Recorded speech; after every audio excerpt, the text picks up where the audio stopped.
The Quran gives the edict for fasting in 2:183. O you who have believed, decreed upon you is fasting, as it was decreed upon those before you, that you may become righteous. And in 2:185, it goes on to say, the month of Ramadan, in which was revealed the Quran, are guidance for the people and clear proofs of guidance and criterion. So whoever cites the month, let him fast it. Even though the Quran admits people before Islam fasted, ergo fasting is not unique to Islam. What it does not mention, however, is that the pagans fasted too. This point is important because in this and in the next video, it will be looked at as to whether Islam took its fasting from the pagans or from the Abrahamic faiths, meaning Judaism and Christianity. Before that is delved into, the full link is in the description of this following article about fasting, published online by Cambridge University Press. The study is titled Fasting and Prophecy in Pagan and Christian Antiquity. The extract says, quote, fasting as a religious practice is a worldwide phenomenon and can be found in the religions of almost all the peoples on earth. It cannot be traced back to one common motive, nor did it come into existence within one single people or religion and spread from there to the rest of mankind, but it sprang up independently among completely different peoples and religions. Of course, as has happened in every field of cultural life, transmissions of individual practices of fasting from one people to another, from one religion to another, took place. End quote. Due to the spectacle that is created by Muslims when it comes to their fasting, it has come to be known for Muslims to fast by abstaining from food and drink during daylight for a period of 29 to 30 days in the month of Ramadan.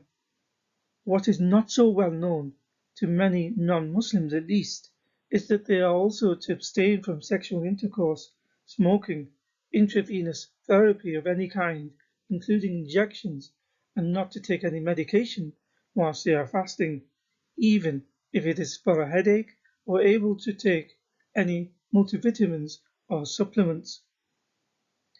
Due to the show and hullabaloo that is created by Muslims when it comes to their fasting in Ramadan, regardless of whether the rest of the world are concerned about it or not, the term fasting, at least for Muslims, had become synonymous to mean the absolute fast. This is a form of fasting that includes dry fasting as well as abstinence fasting. A common theme in Islam is that it often goes to the extreme or tries to outdo other religions in its rituals and obligations in an attempt to appear more pious or righteous. So when it comes to fasting, there is nothing different. However, fasting has a much broader meaning, and there are many types of fasting, not just the Islamic form. For example, in addition to absolute fasting, below are just a few examples of fasting that people of other religions are known to also carry out.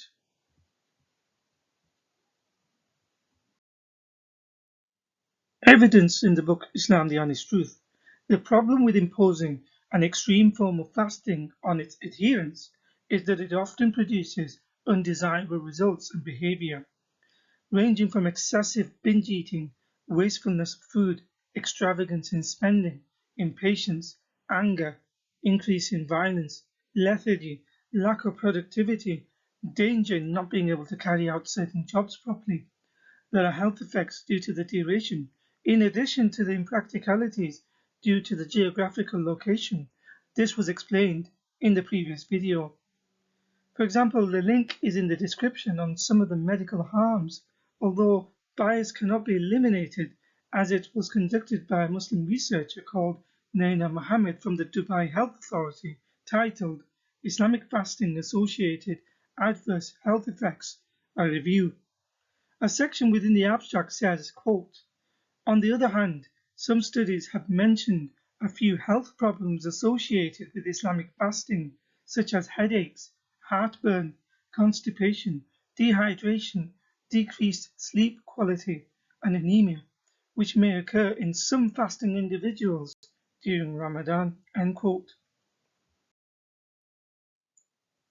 As fasting has been practiced in religions before Islam, Ramadan being a sacred month and the concept of a whole month fast was known during the pre-Islamic period. The link is in the description with the references. It says underlined in red, quote, pre-Islamic Arabs were familiar with the idea of holy months as well as with fasting. Certain passages in the Quran and some Muslim oral traditions make it likely that even the practice of fasting during a whole month was known to the ancient Arabs. End quote. Pictured here is a book by Muslim historian Farzana Amun, which also references Ramadan's pre-Islamic existence. The full article is in the description. In Morocco World News, there is an article with the title Understanding Ramadan, Its History and Original Meaning. It says Ramadan originally meant great heat from the pre-Islamic solar calendar. This month was sacred in the pre-Islamic Arabic tradition and was a month of truce.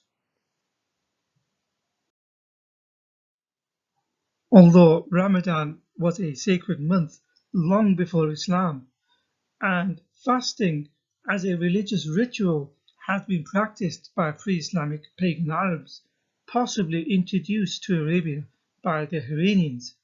The Iranians were astrologers from the ancient Mesopotamian city of Haran, founded around 2000 BC. Although its history can be traced back to over 6000 BC, it is a city on the border near Syria within modern-day Turkey, represented here by the red pin icon. In Kitab al-Fihrist, published in 987, a copy of an ancient manuscript is pictured here. It was compiled by Ibn al-Nadim, an early Muslim biographer, who details the various religious sects, such as the Iranians, who fasted for 30 days in the month in honor of the moon god. Al-Nadim described the feasts they celebrated and the sacrifices they presented to the moon on the month of the fast, including the climax of it, celebrated by a day known as Eid al-Fitr, the exact same name given by Muslims today to the festival at the end of Ramadan.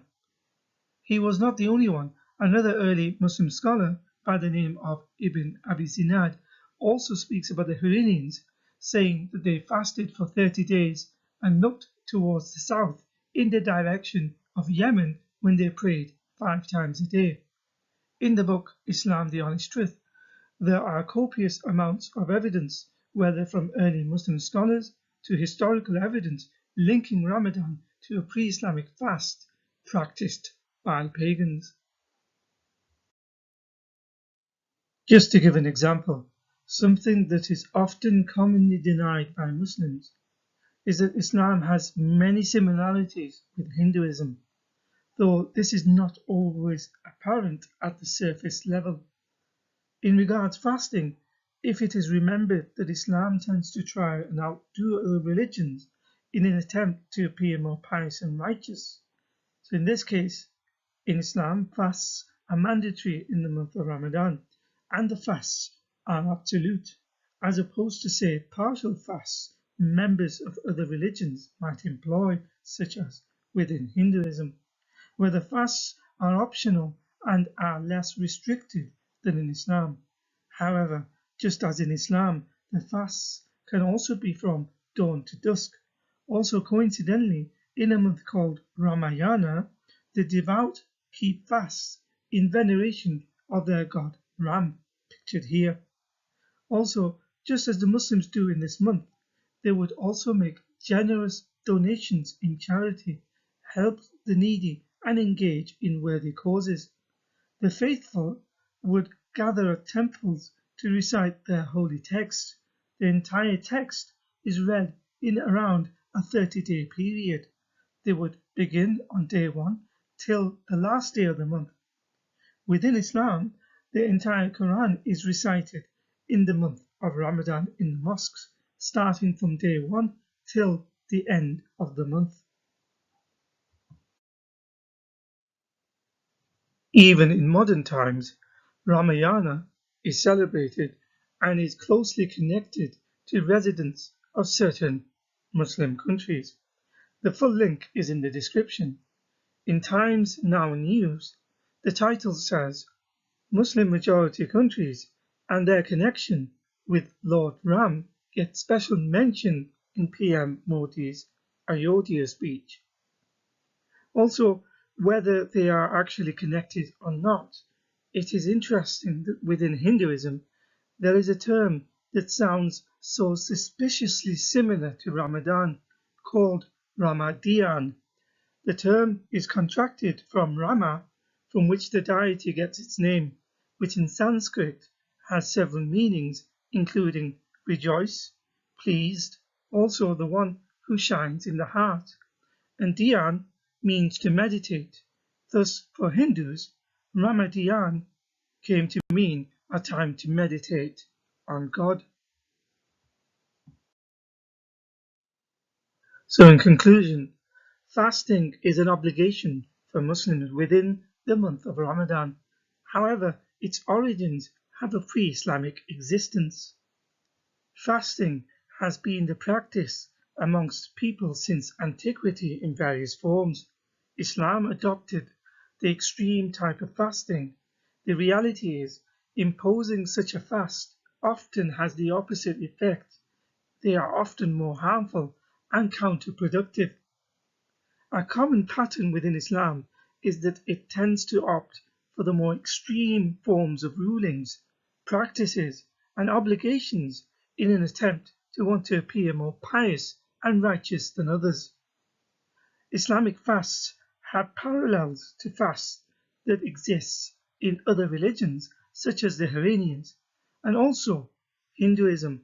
For example, within Hinduism, fasting is not an obligation but a moral and spiritual act where the aim is to purify the body and mind and acquire divine grace. For them, fasting may involve abstaining from one meal in the day, but it does not necessarily mean the body has to go without or suffer, as is the case in Islam, with excessively long fasts for days on end with no food, water, or even medication during daylight hours. Even the term Ramadan is suspiciously similar to the Hindu term Ramadian, and Ramayana is a popular festival in the world's most populous Muslim country, Indonesia.